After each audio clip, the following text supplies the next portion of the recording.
On a hot day like today, you'd take a look at the Clinch Park Splash Pad and see nothing but positive things. But according to this 35-page report issued by Wisconsin-based company Water Technologies, there's 18 things wrong with the water playground that city commissioners now need to address. Obviously, there was a major defect in it.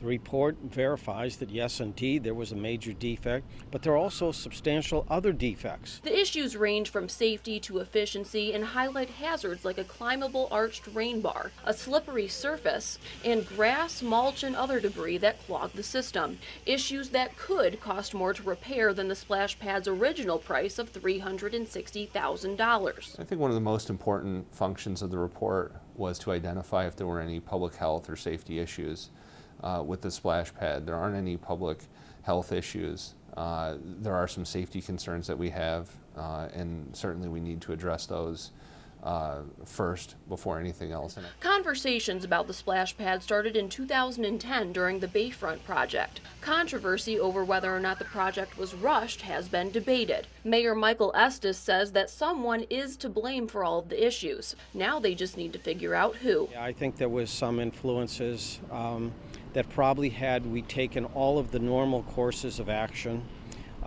some of this may have been averted. I'm not saying it would have. But again, city staff was not at fault for any of that.